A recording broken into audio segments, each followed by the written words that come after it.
And we should have the date right. It's what, April 24th, Fourth Monday. 1995. These guys didn't know what day it was, Okay. Roland. Hey, you Roland tell me Windham. when you get ready for me to start. Okay. Well, if you get started, if you start off, just tell us when you came to Okay. Aiken, and tell us what did you find in city government when you got here. What kind of government was it? Who was on the government? Okay. I came to Aiken in May 1st, 1963.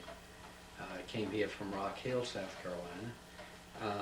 At that time, remembering the people who were on council, Mr. Blake, who owned a drugstore at the corner of Richland and Lawrence, Dr. Blake, and let's see, Lewis Brown was on city council, Charles Marvin was a member of council, Mr. F.E. Ardrey, who lived in the house right by the railroad cut at the Newberry Street. Mr. Ardrey had been worked for the Southern Railroad. Odell Weeks was mayor. Let's see, who else was on city council? I hadn't thought about that. Were there 5 or 7? There were 7 members. There were 7 members of council. Mr. Wyman, was he on at that time? No, Wyman was not on city Their council at band? that time. Let's see, there was, let's see, I'll have to count them up. Dr. Blake, Lewis Brown, Carlos Townsend was a member of council. The mayor, Charles Marvin, did I mention Dr. Blake? Okay. Lewis Brown, Marvin, Audrey, Ardrey, and Townsend. right. And Odell would be the 6th one. Yeah, and let's see, there's one more. I'll probably think You of will, them along the as way. we go That's along. fine. The city at that time, and this was in '63, the things are beginning to sort of wind down a little bit at SRS, or SRP as it was called at that time. In fact, the whole country was in a mild recession in 1963. One of the first projects that we got involved in, because a considerable portion of the city did not have sanitary sewer. And so one of the first projects that we got involved in was to be sure that we got sanitary sewer to all parts of the city, particularly the northeast section was not much sewer in that area. They just had what, septic tanks back then? Septic tanks, and our outhouses. And so that was the first big project that we got involved in when I came to Aiken. Fortunately for us, we were able to get a large grant from the federal government because we were in sort of called a depressed area at that time, because the SRP was sort of downsizing it then. The population of the city was about 12,000 people. Give you some idea of comparison to the population then and the population now. Approximately 12,000 people. Recreation-wise, not a lot for the kids to do. We did have Teen Town. Teen Town was behind what is now the Aiken County complex. It was behind then the old Aiken County Hospital. And the kids ran the program. We provided some leadership for them, but they ran the program. They selected the things that they want to do, and they brought in some of the top names, the towns, you name the bands, the popular groups at that time. These kids went out and brought them in. It was a lot different now. It cost a lot less to get them in than it does what you cost today. You couldn't touch anything like that today. But that was really about the only recreation facilities we had, except the baseball fields out at the old airport, which is located on Pine Log Road. The airport, the city had taken over the old airport. We had purchased, which is the new airport now.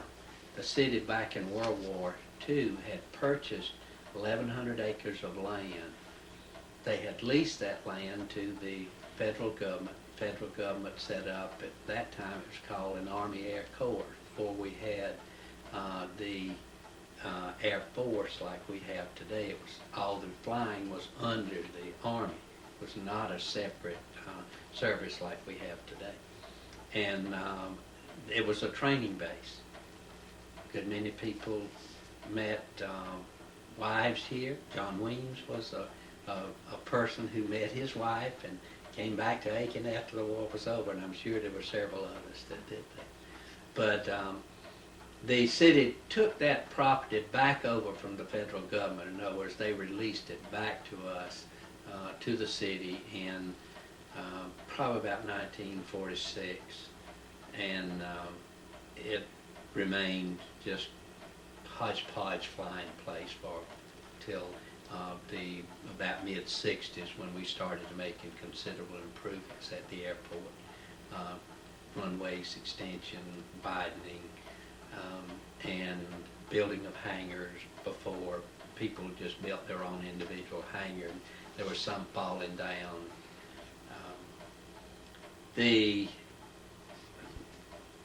Trying to think of some projects. Oh, we had lots of projects that really needed to be done, and there was what I considered somewhat apathy in the city, in that, you know, we've gotten along real well for a while, and there's no reason we can't continue to get along.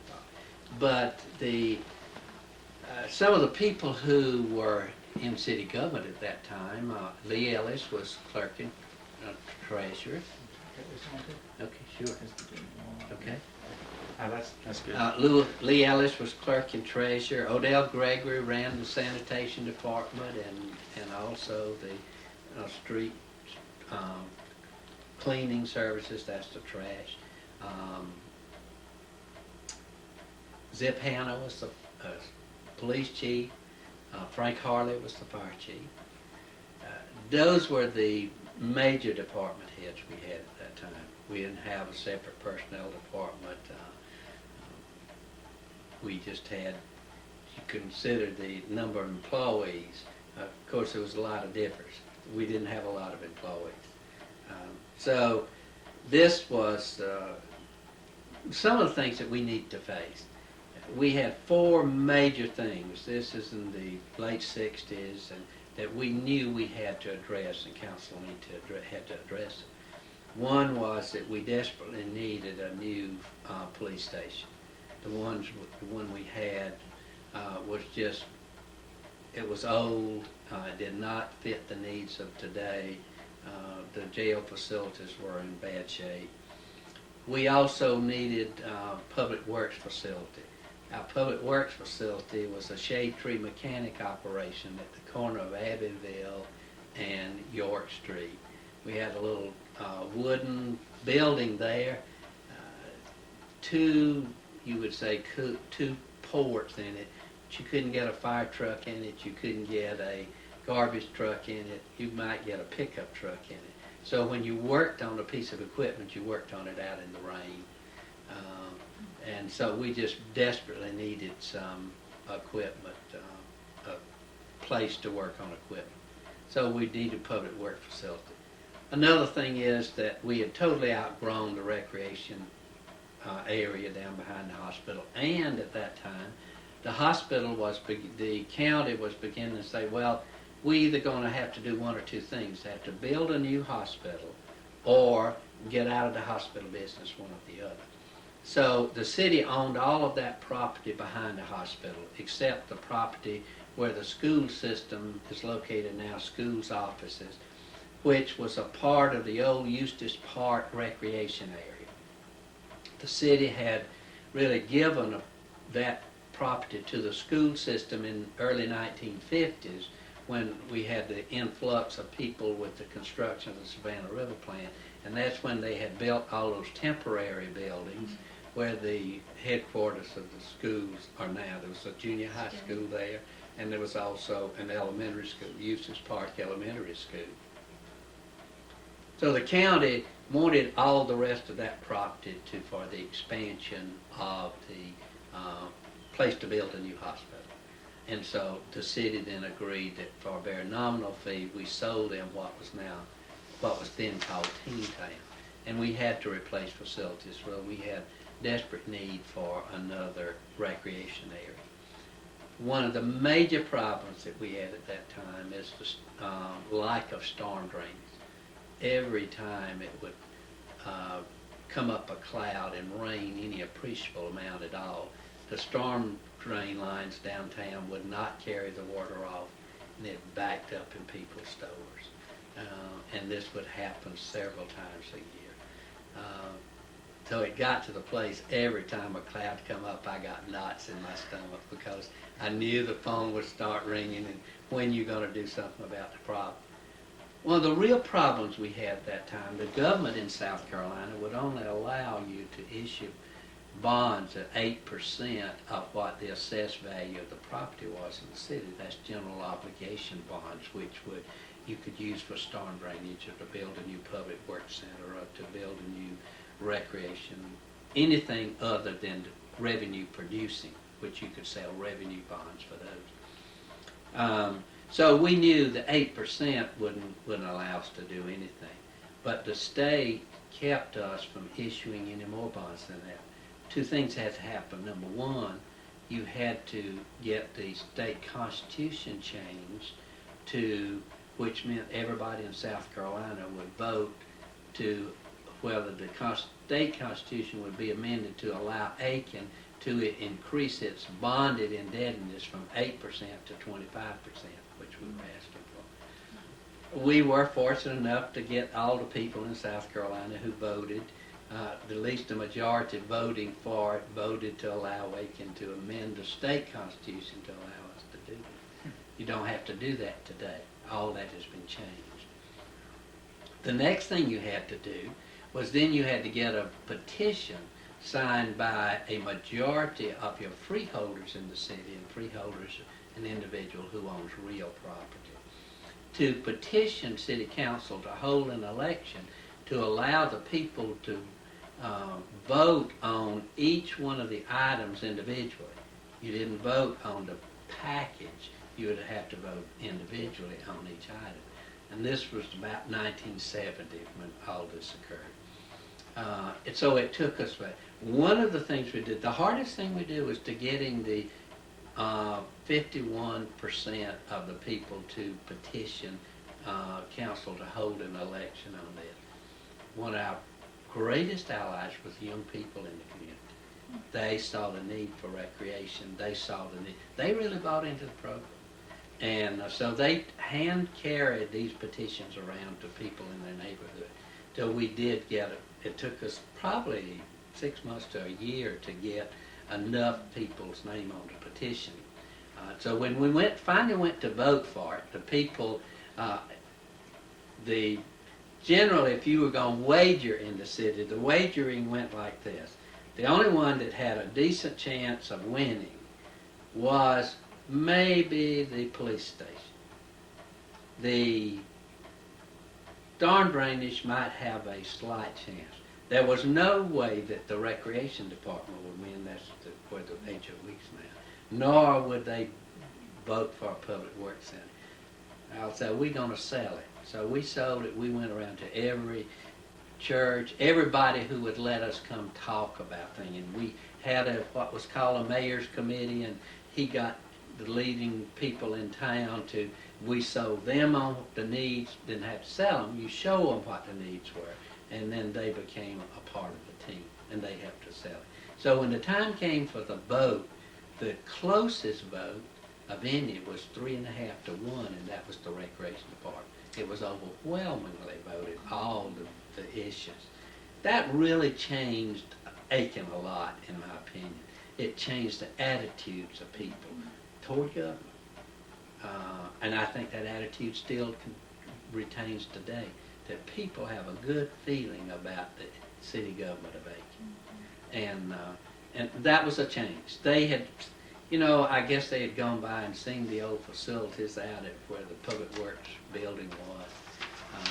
So then we started putting monies together. There was not nearly enough money from the bond issue. that you could issue bonds to do all 4 of those things at one time. So we started putting monies together, and we took revenue sharing, which was federal government's kickback to local government. We got all sorts of grants. We got grants to put in, help us put in the storm drainage system. Got no grants or anything to help us with the recreation. We did that almost on our own. But then we took monies from the utilities fund, which used part of the public works facility, and used some utilities fund money to build that. So we did all 4 of those major projects in, I guess, probably about 3-4 years. 3 years. During that time, Hopeland Gardens came up. Hopeland Gardens, the Mrs. Island had passed away, and the trustees were looking to see what would happen to the property. And they contacted the city, and we really made some contacts with them also about the possibility of the city obtaining Hopeland Gardens. That was a very controversial issue, very controversial. The people in that area just packed the council rooms, were very much opposed to the city accepting Hopeland Gardens. And one of the reasons was at that time it was in the rock festivals, and they would last for days with a lot of noise and drugs and all this, and the people were seeing that was going to happen. But we accepted the property. We wrote into the thing that it would be used only for passive recreation and not this time. Another interesting thing, some of the garden clubs were very much opposed to the city's accepting this property because they said it would become a white elephant and we wouldn't maintain it. Those were some of the comments that came back. Well, we did. When it came to a vote of council, very interesting, the vote was 4-3 that the city accept Hopeland Gardens. That's how close it was. 4-3. So, but we did have enough on council to say yes. And I think that to me has been probably one of the most rewarding things, is to see what is developed with Hopeland Gardens. See the garden clubs come and now take a very active part in Hopeland Gardens with their, using the old dollhouse as their center.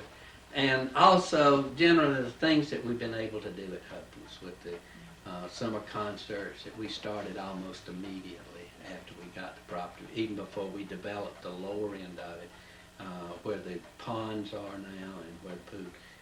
We did that, was like at 2nd, 3rd, and 4th year.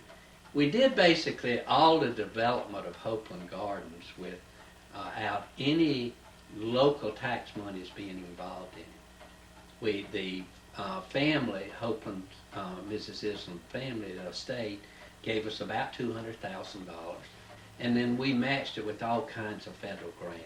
We looked for every kind. If there was a federal grant out there, we went out for it to see. And we did all the construction work.